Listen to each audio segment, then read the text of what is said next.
Hello, and welcome to Nice and Blunt. I'm Adam Riancho, your host. It is Wednesday, July 15th, 6:20 p.m., and we're here tonight for one draft before we go live with Candyman on the Fantasy Football Garage later tonight. So we're going to draft one team, do some team reviews. Not quite sure how much longer after that, but we will be live at 7:30 later tonight with Chris on his channel. So let's get it going.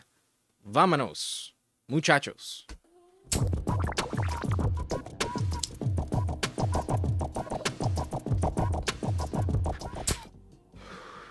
Vámonos, muchachos. We got some comments in here. Let's bring in the chat. We got First Down Fantasy in here. Not Fimpst today, but Fernst. I don't believe it's spelled Fernst, but that's the first time I've seen Fernst. So I guess technically we have yet to see the first Fimpst of the chat. But we got Sneckend by Barry Picks DFS. I like that. And then Roni Baloney dropped a little turd for everyone to enjoy. Awesome. We got the Fast Puppy available. I don't think I'm going to do anything other than that in this moment. So if you want to hop in, we're joining the Fast Puppy in 10, 9, 8, 7, 6, 5, 4, 3, 2, 1. Let's go. Hopefully you can get in. We're in the beginning of this lobby, so it's possible there were some pre-flows. That's always a bummer. But 5 spots left. Looks like 5 spots were claimed pretty instantly. And if you want one, you can still get it. So let me adjust all my settings. We got the music popping already. Love that. And then this can probably come down. Yeah, this can probably go right there. And then what can we say in the meantime? Oh, right. Let's shout out our sponsor real quick. We got a promo code available with our partner Underdog. If you are new to Underdog, if you'd like to join one of these drafts, or maybe just get a little extra bonus cash to play around with, sign up for Underdog. The link is down below. Promo code BLUNT gets you $50 in bonus entries after you play your first 5, and that's a pretty sweet deal. There's also a deposit match the first time you sign up to $1,000. 50% of your initial deposit will be tacked on as well. So promo code BLUNT, play one puppy and get 10 for free. We also got pick 1 in this one. That's excellent. Love that for me. And let's shout out y'all who are in here with me. We got Sultan Mirza. Not sure if you're watching, but you're at the 102. J-Rock the Party's watching. He's at 103, I would assume. Kyle B1 at the 104. Mark Twain at the 105. Marsh Alney at the 106, Thomas M655 at the 7, FF Links at the 108. We got Hooper Dude at number 9, Underdogs Anonymous, our boy A-Rod's in here. What's good, homie? And then I am on the clock. I will just take Gibbs. I will just take the share of Gibbs when it's eligible. When Gibbs is at the top of ADP, I highly suggest you take him.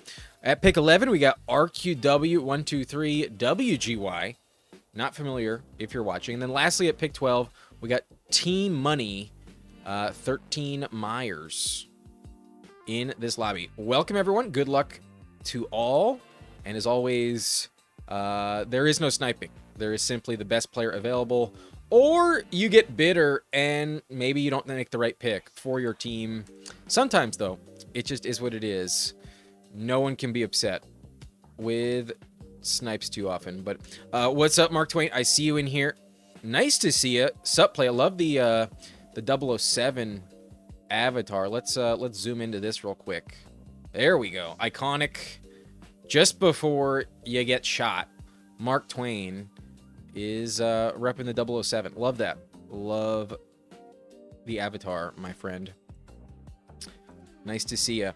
I love that you wrote "Sup Playa," and I don't know why, but my chat thinks that everyone speaks Spanish. Like, it's got Spanish automatically translated, so it thinks you mistyped the word soup, and then it thinks playa is la playa, the beach.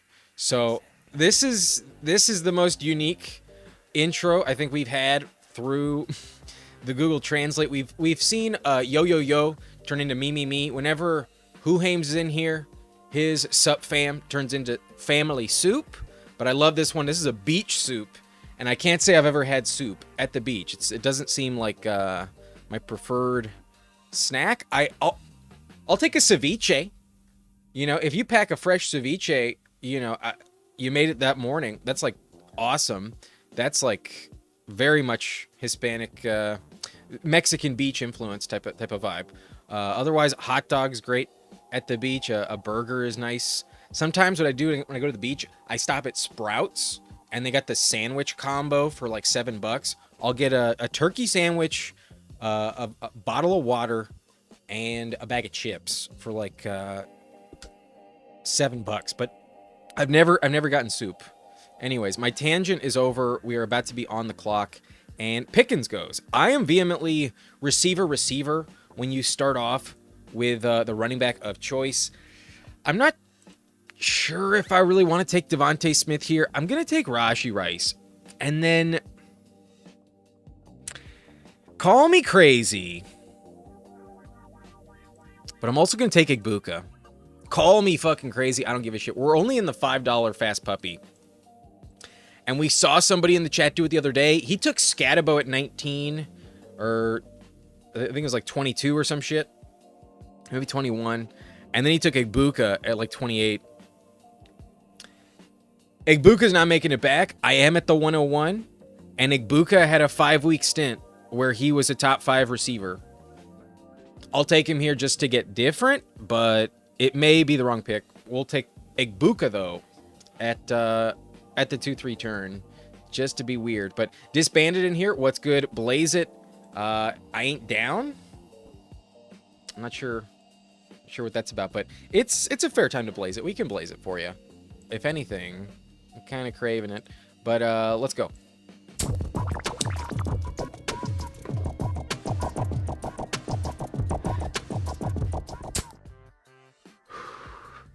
Yeah, Mark Twain had the 5 spot. J-Rock on the left side of the board. Let's get it. I got a little crazy, though, at pick 25. Just a little bit. I don't think far beyond the realm of reasonable. Igbuka was crushing those first 5 games. And then he got a hamstring injury in week 6 that he should have missed time for. But due to the circumstances of the depth chart, he played through injury. He was never the same. And there was one flash of greatness. After the bye, he had 1 week to rest up, and he did flash 20 points.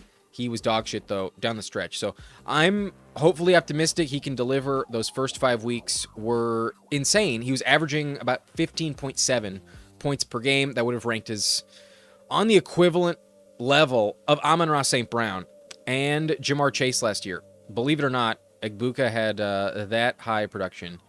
And maybe it's not set to repeat. Maybe he's not meant for top 5.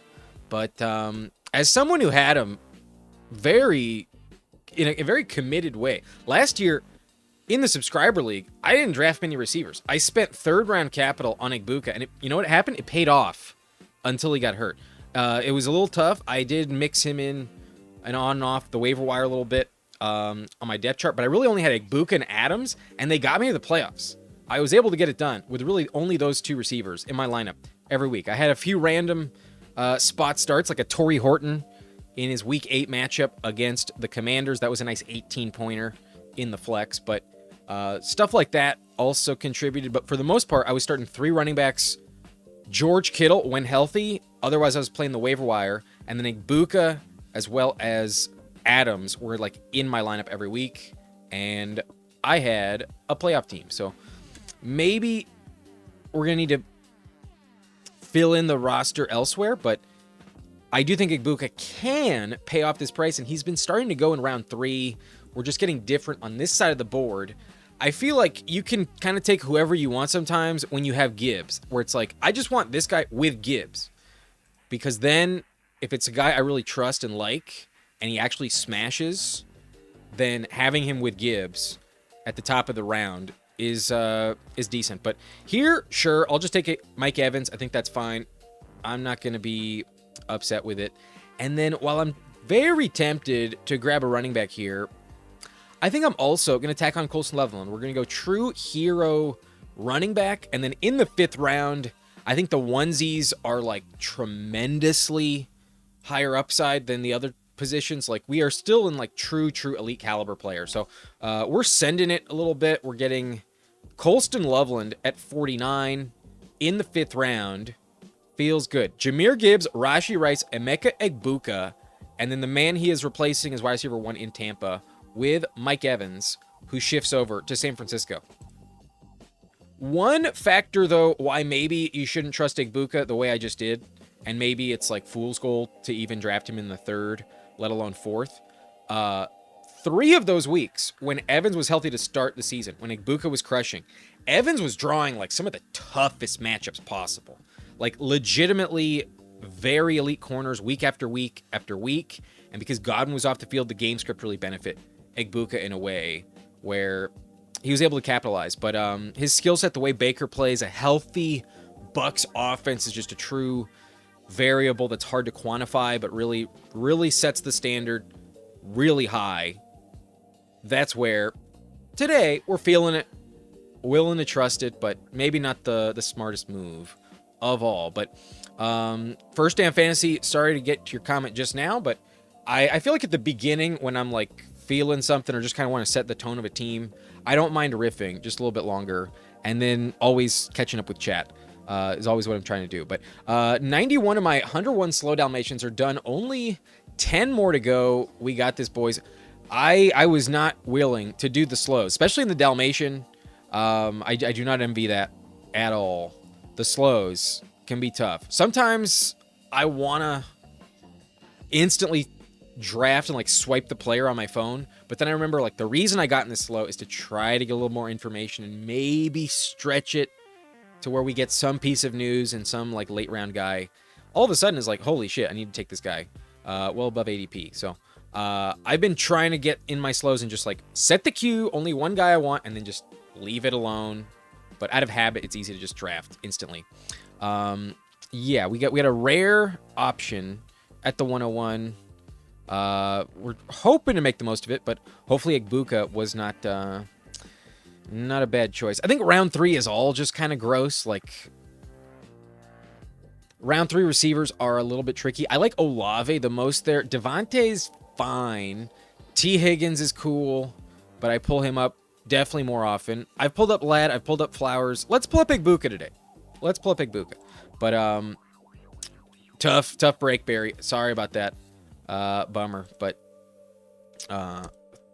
glad you enjoyed. A-Rod saying, got a Jonathan Taylor JJ start last night. Felt kind of unique, but I crashed the plane and there were no survivors. Damn. Really? That's a bummer, A-Rod. You draft some decent teams. I'm surprised you crashed. Did you push quarterback too far? That's always a tricky situation. But Aloha Air Jeff, what's poppin'? You Ain't Down is a Foos Gone Wild reference. Okay, I'm not familiar with Foos Gone Wild. That sounds like the Cholos with really saggy pants. That version of like Girls Gone Wild. But I don't want to watch that shit.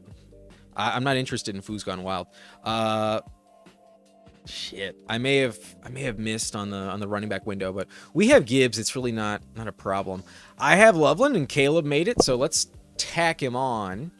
And then, this is a tricky situation. I hate Hubbard. I don't love Warren as much as I like Rico. So my rank actually says take Rico, but it also agrees that QJ is fine here. We get to bring back Rashee Rice and Quentin Johnston.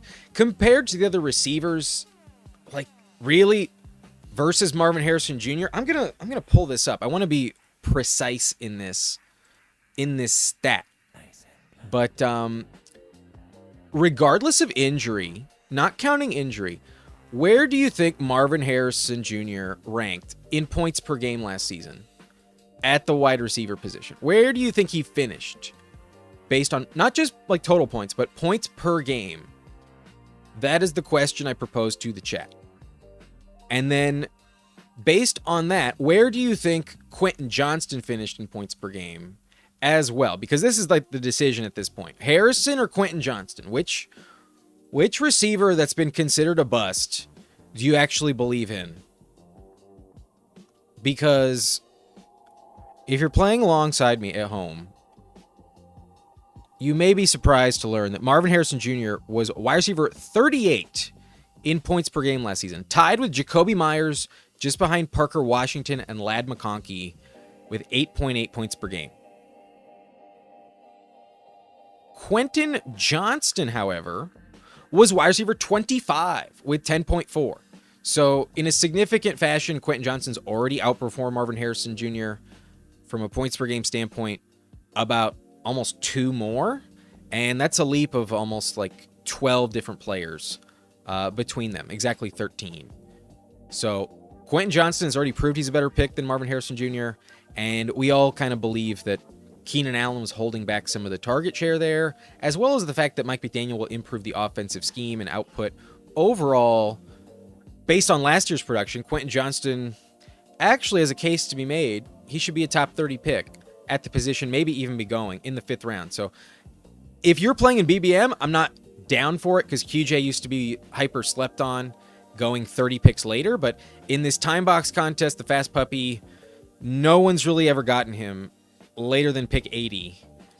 And that's when like he falls. So round 7 it is. That's the price tag I'm willing to pay. And I think it might still be a little cheap on his true upside. You're telling me he can't outscore Jordan Tyson?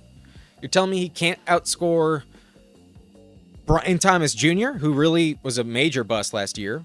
BTJ, you know, I love him, but not a guarantee.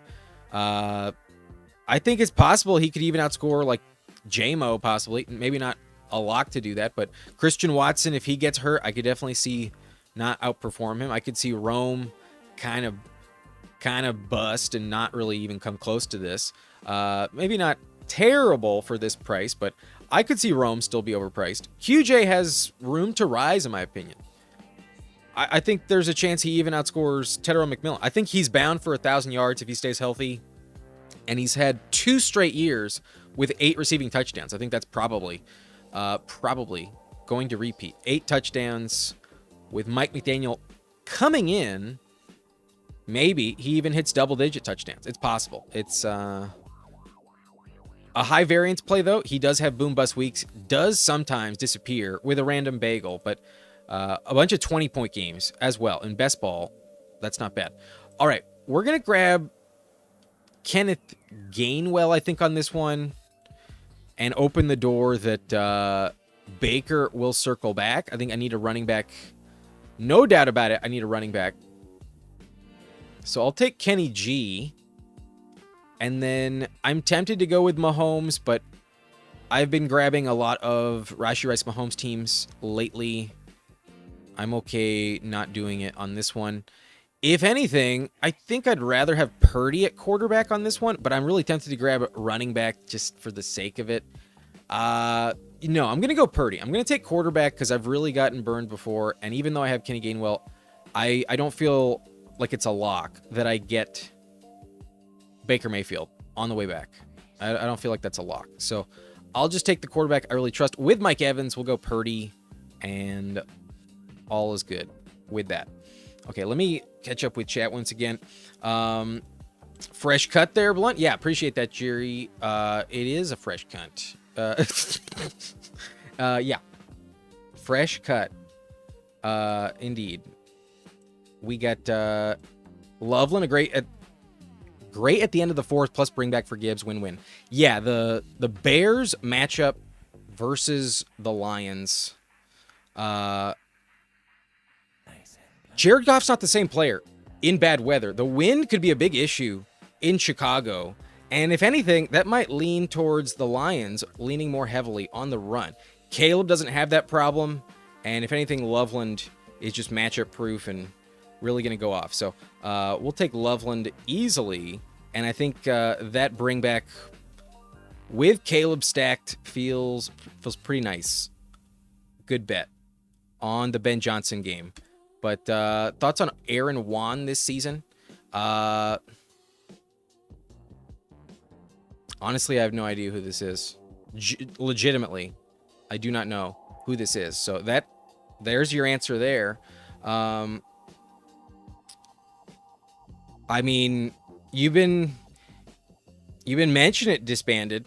I'm willing to take your word for it, but we'll see what happens. But talk about unlucky. Hit a beautiful 85-yard chip today. One bounce. Thought I was about to eagle. Hits the pin and shoots 60 yards down the green. Back on 60 yards? Bouncing off the pin. Do you mean 60 feet? 60 feet down the green, I can believe. 60 yards down the green. That's insane. I mean, back onto the fairway. That's a bummer there. You know what you want to do when you hit the flag pin?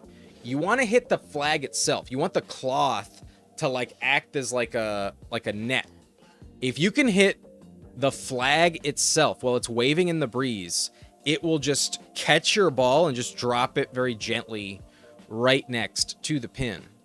But if you can plan that and call it, that's legendary. All right, here, I almost queued up JCM, but the ADP is wrong here. I'm going to go Chris Rodriguez.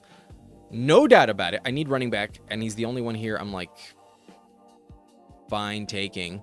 And then I don't really love the receivers. I could go Higgins if I really wanted to, but I think I want to have like a really elite upside room at tight end. And I've really been talking myself into Dalton Kincaid. So I was hopeful for George Kittle. He does not make it. But Kincaid could absolutely dominate, just totally crush. And with the comfort of having Loveland in the week-to-week top 3 ceiling, as well as floor possibly, I think having Kincaid, who can easily drop like a 15-pointer, I think adds that element of like, we will hit the flex with tight end every now and then. But there were a lot of weird falls that I scooped up, and the running back room felt shaky. Gotcha. Yeah, running back is also a position you cannot fall too behind on. I'm hopeful I didn't on this team, but I think Kenny Gainwell is a kind of a saving grace type of pick. C-Rod is there. Long gone are the days of Jordan Mason here at this pick, but Aaron Jones still feels like he can compete with him when healthy. He just will go down, so it's kind of like irrelevant. But down the stretch, I think at this point I would rather have Mason. C-Rod, though, I think the fear has gotten out of proportion a little bit. But, yeah, let me know what that team looked like. We're going to have a little bit of time after the draft as well, before our stint over on the garage later on. But probably too early for Trevor, but wanted to lock down the stack. You took Trevor at pick 77 with P-Wash. It's worth pushing. It often happens.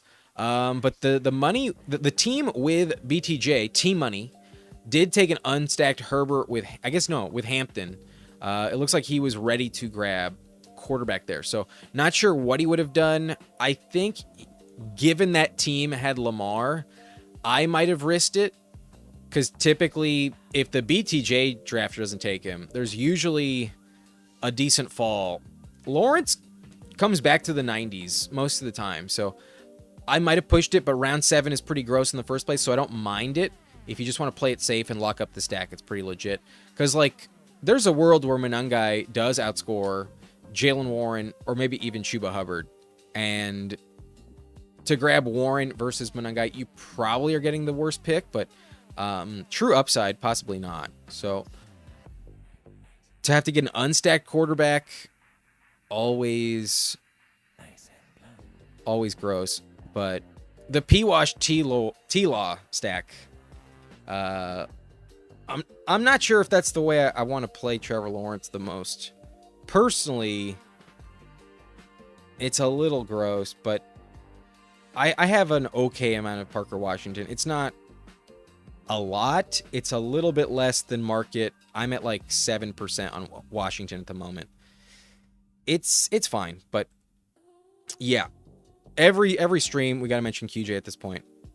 Glad you like it, but used to drop the ball a lot too. Last year, he only dropped it 4 times. Maybe not as many times as you would think. He's gotten better, I think, with another year with the best coaching of his career. I think he has room to take one more leap in year 4. I've been starting to take a lot of Travis Hunter, to be honest with you, It's possibly very risky, but I think my receiver room can tolerate it. My running back room, though, is kind of sad. I mean, we have Gibbs, so there's really no complaining. But, like, the depth options here, that's pretty gross. So maybe just lean into receiver as a strength on this one. We got 4 I like, and then the Travis Hunter one is a major gamble. It's really just like a few random spike weeks where he could hit 20-plus points.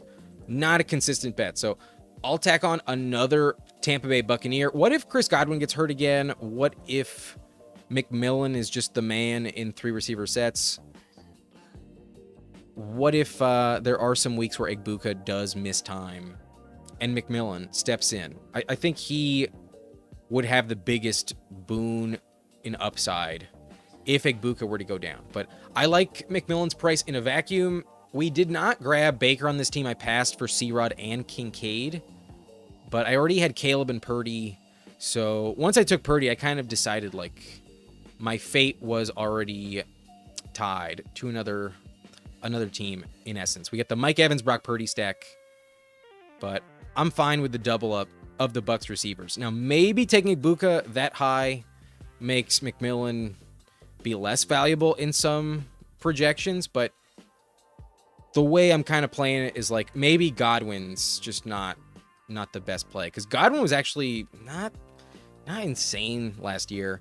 Obviously, coming off an injury, he should be healthier, but he's also kind of old, and I can't imagine, like, they drafted Egbuka round 1 with the plan to lean on Godwin much heavier. So Godwin's a great value, but if he's not, like, then it's just McMillan and Egbuka totally crush. So that's kind of the thing I started telling myself in the back of my mind when I took Egbuka, like, well, especially if Godwin goes down, like, you know, that's a scenario where it's totally justified.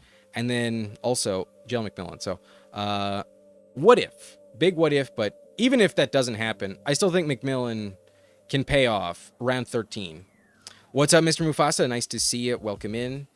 If I believe in Rice, why didn't you stack with Mahomes there?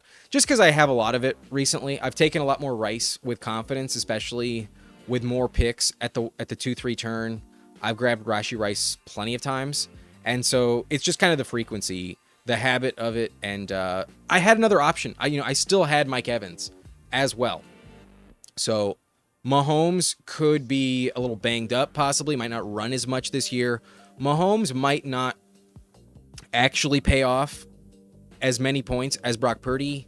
And I don't have anywhere near as many Brock Purdy and Mike Evans teams. So for that reason, I'm getting the lesser-owned combo that I just know I have. I probably already have a Caleb and Mahomes team. If I have a Caleb and Purdy team, it's probably more likely with Ricky Pearsall than Mike Evans. So that's kind of the main decision. Mixing it up. But they're both good picks. They're both fine. Juwan Johnson is a good pick. But Juan Johnson, I'm not sure who that is. But yes, yards and feet. Yeah, triple the distance is kind of a big deal. If it was like 6 yards that you said, I wouldn't have thought more about it. But 60 on a green, that's pretty wild. I've been talking myself into Tesla as a pretty good pick lately. I think he's fine. I think I'll probably grab a running back, though, just first. One that I'm happy to take. I'll go with Brian Robinson first. And then I think I can stop with those 2 tight ends. I think I can stop with those 2 quarterbacks if I want. I think just loading up on the flex positions is probably the move. And I'll go Isaac Tesla. The touchdown upside for Tesla is still pretty high. And, like, even on low volume, he should hit the lineup a few times. Pretty much guaranteed to have, like, 4 touchdowns in, like, a week where it probably goes for double digits. So he offers a, like a 4-time floor. And then there's also the scenario where one of Amon-Ra or JMO get hurt. That's also possible. I would put more money on JMO going down than Amon-Ra. Amon-Ra plays through pain most of the time, so it's got to be very serious to miss time with Amon-Ra. But Tesla, can also just take a leap from year 1 to year 2. The play caller is much better. Drew Petzing, a real play caller. Massive target share distribution last year. And then also, it seems like that's probably going to go up this year for the Lions because they moved off of Dave Montgomery. And they replaced him with Pacheco, who does not give me anywhere near the same confidence level that they can run the ball as effectively. They can't just slide in Pacheco and get the same stat line that they got out of Montgomery. Maybe the O-line is just that good, but I'm not a believer in Pacheco that much. So, if anything, they just throw the ball more often, and maybe all that volume just goes to Laporta. Maybe Laporta is the next Trey McBride. But inevitably, the ball will go to Tesla, and he showed very good chemistry in the red zone. He had some flashes. He had some flashes as a rookie, year 2. Should be an improvement. But yo, what's up, K-Space? Good evening to Albie as well. Thanks for the good luck. I think so far we've had decent luck. The running back room could be tough, but with Gibbs, I'm willing to push it. I'm willing to be fine with it. But Arthur Juan is AJ Brown. I just learned that today. Wow, I did not know that. If anything, I feel like you're fucking with me. I kind of don't believe that. Not gonna lie, I kind of don't believe that. But wow, if that's true, okay, that's fine. Doesn't change how much he's gonna crush this year. We're gonna go Katron with one of these picks. I like Katron's touchdown upside, and a backfield I think is very ambiguous. He will have a shot, and I think he's more talented than JCM. So give me Katron, my favorite way to play the Commanders backfield. And then here, I think I'll just add Jaden Blue or Lloyd. They've both been moving up the board, so I'm still underweight on both. I'll go Jaden Blue today. Kind of just like true handcuff contingent upside if Javonte goes down, who's a player that has usually gone down. So last year may have been an outlier. Jaden Blue should take a leap in reliability and has some speed. Can definitely break open some big plays if necessary. So we get the luxury pick because we only have 2 quarterbacks, 2 tight ends. We get RB6. It's fine. Just one more bullet in the chamber, hoping for the best. But let me readjust this real quick. Yeah, that way we can see round 18 when it comes around. But Brother Blunt, you do another draft after this? Actually, on this channel, no. On this channel, it's possible I go live late tonight if our next endeavor doesn't last too long. But at 7:30, you can catch me on the Fantasy Football Garage YouTube channel. I'll drop the link in the chat after this draft is over, and we will be live with Candyman talking about the wide receiver positions, tracking some values, probably drafting a couple teams. Last night, he was live for like 4 hours with Hartman, so not totally sure how long it's going to go tonight. The receiver position is a loaded group. There's a lot to talk about, so we'll see what is in store over there. But after this draft, we're just going to do some team reviews and maybe chill for a little bit, and then we will pivot over to Candyman's channel, the Fantasy Football Garage, and talk receivers with our boy Chris. But smash that like button, appreciate it very much. Let's see, where are we at on the likes on this one? We got 19 likes, 51 people watching. If y'all can hit that like button, would really appreciate it. Helps on the replay in the algorithm. Also helps ensure you come back and check out our next draft. Whether you hit the notification bell or not, engaging with the algorithm definitely increases the chances you'll see me again. But good evening, Scott. How we doing? Nice to see you, my friend. Always with your one message check-in. Appreciate it, bro. But all right, we got the last pick of this draft, and receiver I think is the move. It's not the most critical. I could go tight end if I really wanted to, but I don't know if I really want to. If anything, I think I might just tack on Christian Kirk on this one. I've been drafting a decent amount of Keenan Allen lately, but I'm trying to do that more so when it makes sense and we have landing spots for him. And in most likelihood, he's not going back to the Chicago Bears. So I don't really want to take him with Caleb more than I already have. I'm not interested in Keenan, despite him being, I think, a good click here. I'll go with Christian Kirk, a player I already know is on the roster and does stack up with Brock Purdy. We took Brock Purdy for a reason because we have Evans. We did not get George Kittle, so let's further invest in this offense. When we have Travis Hunter, that kind of operates as the luxury pick already. So even though I had 7, in my mind, I kind of already only had like 6.5. Like, you know, we have a half receiver, half cornerback, but with a chance for like true explosiveness, given his true talent. So the receiver room, I think, is pretty lit, pretty fire. We did pull up Igbuka, and we did not stack him with Baker. Perhaps that should have been the move, but I think it's all fine. Ultimately, I think Igbuka can pay off this price, and Baker can still not be the most important player on your bench when you have Caleb and Purdy. If they stay healthy, I think we're checking out okay. Plus, Caleb is a week 10 bye. We got the Loveland stack there kind of falling into our lap.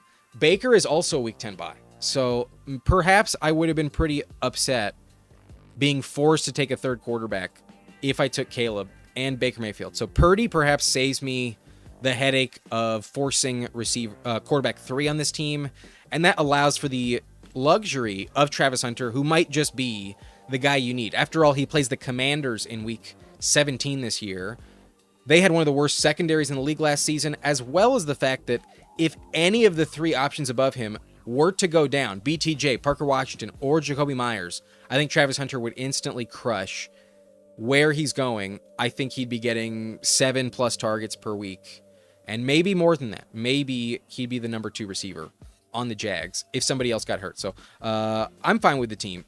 I'm pretty happy. In total, though, we have Caleb and Purdy, Gibbs, Kenny Gainwell, Chris Rodriguez, Brian Robinson, Katron Allen, and Jaden Blue. We get the bring back between Gibbs and the Bears. And we did not take an Eagle for the bring back against Purdy, but let's assume Caleb is our starting quarterback. Receiver 1 was Rashi. We got the bring back with him and Quentin Johnston. We took Igbuka at pick 25, but fuck it. And then Evans at 48. He's our stack with Purdy. We also have QJ, Travis Hunter, McMillan, Tesla, and Christian Kirk. Some good offenses to bet on. If I just told you I have the Chiefs, receiver 1, the Tampa Bay Buccaneers, receiver 1, the San Francisco 49ers, receiver 1, the Chargers, receiver 1B, but really receiver 2, the Jaguars, receiver 4. That doesn't sound great. But the Bucks, receiver 3, the Lions, receiver 3, the Niners, receiver 3.5, maybe receiver 4. All in all, the offenses I am betting on and the play callers and the quarterbacks tied to them are all massively productive in the passing game. We are in good shape there. But then we also have the Chicago Bears leading receiver this year, Colston Loveland, at tight end. He's our stack with Caleb. And then we also have Dalton Kincaid, true elite upside play. Also a first-round pick. Love this receiver room, this tight end room and receiver room. I think all the pass catchers are phenomenal. Our quarterback room, if Purdy gets hurt again, which he most likely will, then maybe I'm a little thin with just Caleb and no other backup. But I think this team could definitely benefit from the chance of a running back breakout, because with Gibbs we can tolerate the risk, but I don't feel that confident in like knowing that every week one of Kenny Gainwell or Chris Rodriguez are going over 10 points. I think when they hit, they can give me like 15, 16 points, or maybe even more, especially with Kenny Gainwell. But if they don't find the end zone, I could see Chris Rodriguez be capped at like 65 yards, and that's worthless. Kenny Gainwell, you know, it's crowded in Tampa Bay. I also got $3 on this team. It's a little crowded. There's weeks where he might not show up, especially if Bucky is legit. So, yeah, I'm not the most excited about this running back depth, but we just have Gibbs at the top, and with that, we can get through anything. So, yeah, full confidence, excited for this one. The 2682 from the 101 feels pretty legit. Let me catch up with the chat. If you are in this lobby and your team member, a team review for the members is in store. If you would like to leave a comment with your green username, I'll know for sure that you get a team review because you're a member. But, all right. MD says, who's the best stack to go with, bro? I'm about to draft in the $20 DK tourney. Gimme Justin Herbert and Lad McConkey. If there's only one stack I think you can try to get, let's go with that one.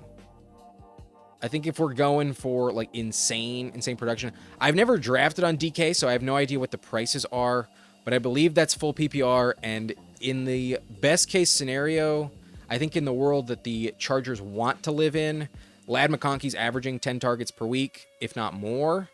And he is the most valuable stack with Herbert, who I would like to bet on an MVP candidate season from him. So I want that stack the most. If not, give me... I mean, the stack we just got, Caleb and Loveland, is pretty legit. That was pretty nice. The Rashi Rice Mahomes stack is pretty decent. I also like the late Brock Purdy, Ricky Pearsall stack. I think that's pretty awesome. We took Evans this time, but I think Pearsall's one of the most valuable picks, possibly. We'll get into him later tonight with Chris, but yeah, I throw out those stacks for you. If you can only have one, though, give me the Lad and Herbert stack. I'm talking myself into it, even though we just took Igbuka instead of pulling up Lad. K-Space, Allen, and DJ Moore. That one's okay. If anything, Allen and Kincaid might really be what you need. But DJ Moore's not bad at all. Cook, Allen, DJ Moore, triple threat. Burrow and Chase is always good. Yeah, that one's pretty solid. But Chase is reliable at ADP. Burrow might be going a little too high. Drake May, AJ Brown could also crush this season. Yeah, good call there as well. But let's go slightly different. Let's go Lad and Herbert. Let's rep our Chargers. Personal biases aside, if I was going to pivot to one that I didn't mention, this one in hindsight sounds like one you should try to get. The Drake May, AJ Brown could be elite this season, but Goff, Amon-Ra, Gibbs, I don't know if you need to overload Goff, but this one is not bad. Yeah, there's a ton of good options everywhere. Hard to go wrong with good offenses, but you're all good. We are not doing another draft after this, not on this channel, but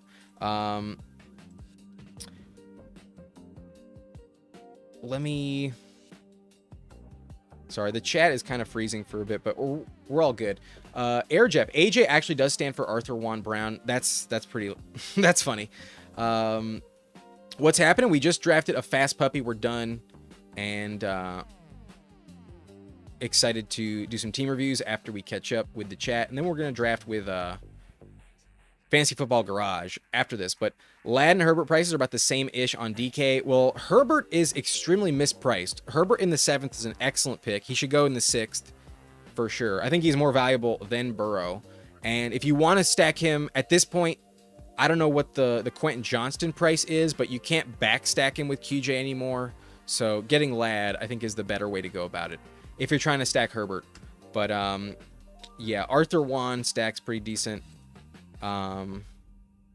Is this the basketball player? Is this does she play on the Indiana Fever, or am I thinking of someone else? I believe she's like teammates with Caitlin Clark. If I'm way off base, though, I'm not the most versed in women's sports, but I believe this is who you're talking about. Did she just go off tonight? I was unaware. But McNix, the stack you need this year is Carson Beck and Xavier Weaver.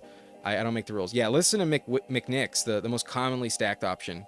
Definitely a Carson Beck with Xavier Weaver. No doubt about it. But A-Rod, quarterback Mahomes, Dart, and Daniels, all past ADP. Solid. Very solid. Running back Taylor, Javonte Williams, Keaton Missile, Jonah Coleman, yuck. Dylan Sampson, yeah, fine, but as your 5th and stopping there with only Taylor and Javonte, like, you have 2.5 running backs, maybe 3, but I would say collectively between Sampson and Missile, you're probably at half value, and then Coleman is like well below half strength. If anything, he's kind of a 0, so yikes. Yeah, that's kind of tough there. Tough sledding, but what's up, Hartman? Nice to see you. He was live with Chris yesterday on the garage. Excited for my chance tonight, but if anyone wants to check out, they talked about quarterbacks last night, and always a valuable discussion anytime Hartman and the Candyman are together. But all right, let's remind myself who is in this lobby with me. In terms of team reviews, I think the only member is Underdog Anonymous, but I'm not really sure if we've ever drafted with Mark Twain or if it's just been a very long time. If anything, the Mark Twain TV team might be new, and then J-Rock to Party, I think, is the only like other reliable bet on who's in this lobby. So I'll review all three. We're going to start with Underdog Anonymous, and we will get to that in just a sec. But I will be live with Rel. Shout out Rel Fantasy Football Talk on Friday on his channel. New to the streaming game, excited to talk shop and draft some teams. I believe we're going to draft a pug, and there's no way to get the Goff Gibbs ARSB stack. Yeah, there is no way to do that. It's either one or the other. Indeed, you're right, Rel. But shout out Rel. We'll be live with him on Friday.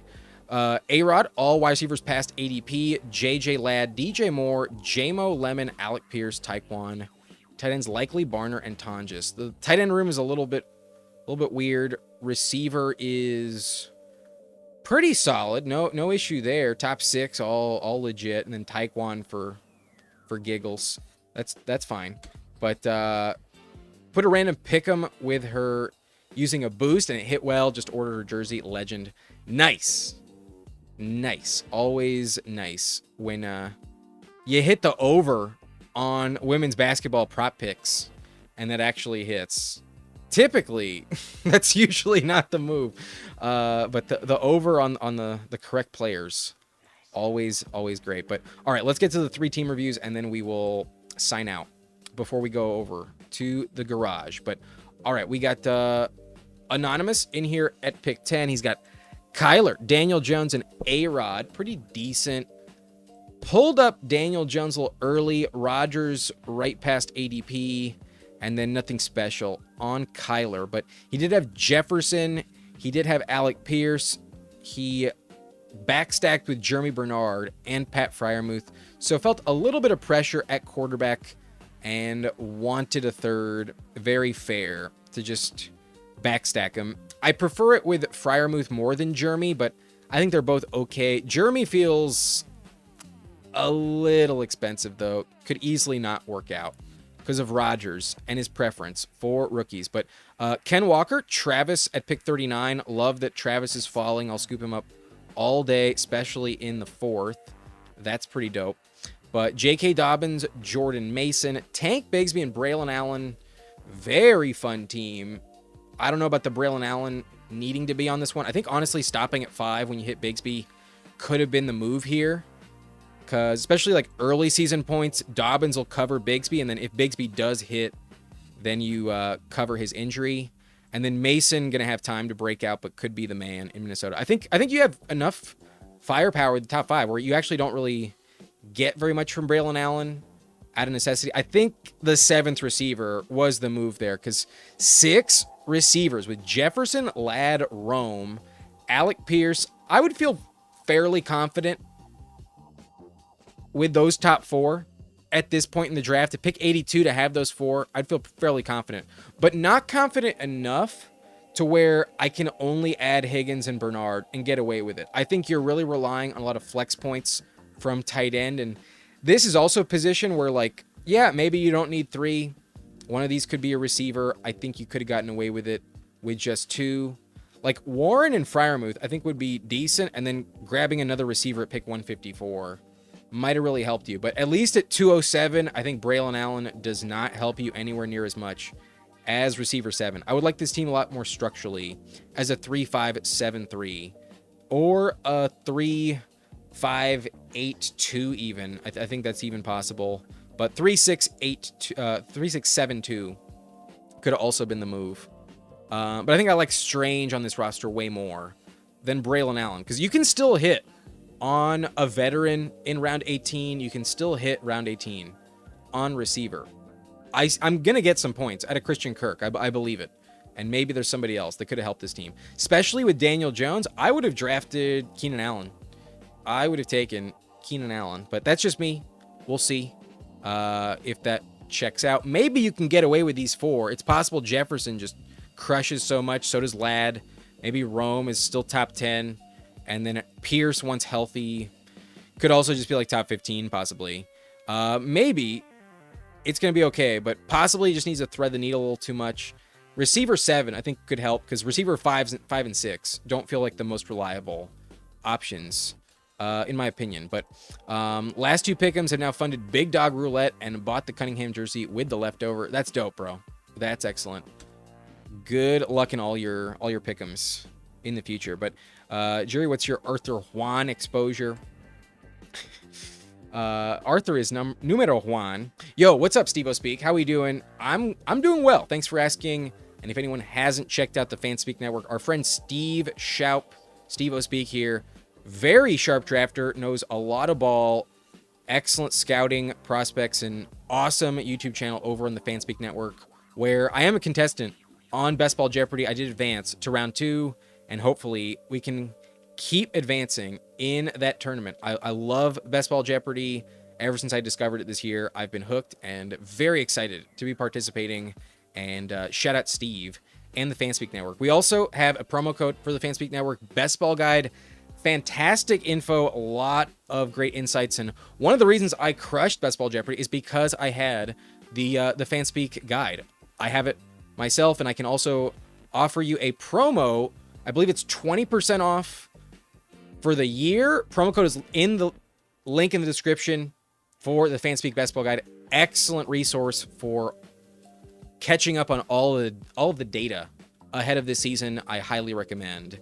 Promo code BLUNT down below also gets you access on their Substack as well. You can also sign up for their Substack using promo code BLUNT, but especially the Fanspeak Guide, I highly recommend. Use it myself, and it's why I won Best Ball Jeopardy last week. But will we be drafting tonight? No, but maybe later. We'll see. But all right, we mentioned Mark Twain and J-Rock to party, and then I'll say peace out. Let's do these kind of fast. Let's start with J-Rock. We got Jaden Daniels, Mendoza, and Shador. I mean, Daniels can cover you, but like, this is a little gross. I would rather take Shador than Deshaun, so fuck it. Might as well. If it's stacked, even better, but maybe you just took him for the points. I might even prefer taking Mariota at number 3 than Shador, possibly. I think that might actually be more useful, to be honest. You might get more usable weeks out of Mariota when it matters instead of Shador. It's possible. But Montgomery, DeAndre Swift, Brooks, Ray Davis, and Lloyd. So push running back a little bit. It's fine, but these 3 really need to hit. I think these top 2 will, but Brooks, I think, decides your fate. Or you luck out with an injury to James Cook or Lloyd somehow is valuable. But receiver, probably going to look pretty good. We got Jamar Chase, Say Flowers, Metcalf, Josh Downs, Concepcion for the stack with Shador, Stephon Diggs at 123. It's a little early, but we've been saying probably still more valuable than that. Trey Tucker and Denzel Boston. So you got the double stack in Cleveland. Pretty good receiver room. Excellent depth. Maybe it falls off a little bit after Flowers, but it never really lets up. Where you took these players, they all feel like good values. At least, like, that's their floor, at the very least. Drafting players at their floor, at worst, is pretty decent. But Bowers, TJ Hawkinson, the Hawkinson drop-off is pretty significant, but any team with Bowers, always elite. So yeah, good luck with running back depth. I think it's fine, but maybe not amazing. If Montgomery gets hurt, that could be really tough. And then how much will you need Mendoza and Shador? Hopefully not too much. Hopefully Daniels is carrying you. But structurally, I think it's a very sound team. No issue with the structure. But I might have preferred an earlier investment on running back 4. Perhaps. Like if you told me you took... I think Chris Rodriguez over Concepcion might have been a wise move, in all honesty. Any running back there instead of Concepcion may have helped you, and then also might not have led to you drafting Shador in the first place. But the team's all right. No issue with the team structurally. We got Mark Twain. We got T-Law, Tyler Shuck, and CJ Stroud. That's fine. Stroud, I think, needs to be QB3 to feel okay with it. But Brees, Beischel, Tootin, Kyle Manungai, Keaton Mitchell, and Tyler Algier. So really optimistic on some of the handcuffs. Expensive, and then like very optimistic with the Beischel Tootin price paying off. And then Brees paying off is also, whew, there's some hopium on this one for sure. But are they all talented? Yes, maybe it checks out. Maybe it's all right, but a little too much hopium for me. A lot of backups you're kind of counting on. But JSN, London, Tet at 44 is pretty solid. Parker Washington, Wandale, Dazon Stribling, and Wicks. Decent. The price on Stribling is still a little too high for my liking. But Laporta, T-Ferg, and Gesicki. Honestly, I might have made Gesicki running back 6. I feel like you could talk yourself into one more where Gesicki doesn't help too much, but the fall off from Laporta to T-Ferg, I can easily understand the third tight end. So, yeah, there's some choices made here, but kind of just player take wise is really the only issue I have with it. It's just some player takes, but I see the path. I think it needs an injury though to either Swift or Hampton, I think, to really work out. And then there's a world where these two are fine, but maybe Brees is like 15 picks overpriced. You know, that's also possible. He might only score like 4 touchdowns, and you're just like, shit, why did I bet on Brees Hall? But it's a best ball team. You're probably not going to track it unless it pays off. Good luck. I do think the starting lineup can be fantastic because quarterback's fine. P-Wash needs to hit, though. You're kind of betting on P-Wash in a big way, but that's decent. I don't mind it. I know our boy Jiri does like it. I prefer BTJ myself. But all right, I believe that's going to be it for us. We're going to be live with Chris the Candyman, and let me drop the link to that down below. And then any chat messages I may have left behind, let me get to those. But yeah, let me redirect y'all. I don't know how to do it in the studio. I'm still learning that, honestly. I wish I knew how to do it right now, because then it would just send you over automatically, but I do not know how that works. I'm not quite sure. Anyways, this link right here will take you to our stream that starts in 11 and a half minutes. I'm looking forward to that. I'll be asking when is the next Jeopardy match? I believe there was going to be one right now. However, it took place yesterday between Alex Cups and Michael O'Hara. So if you want to check that out, you can catch the replay.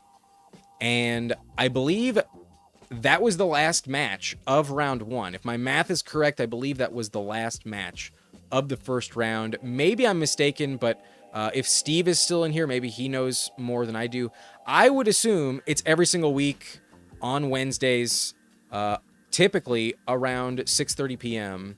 Pacific Standard Time. So 9:30 on the East Coast, but sometimes the time fluctuates, and I'm not totally sure the exact schedule. But if I had to guess, it's this time next week.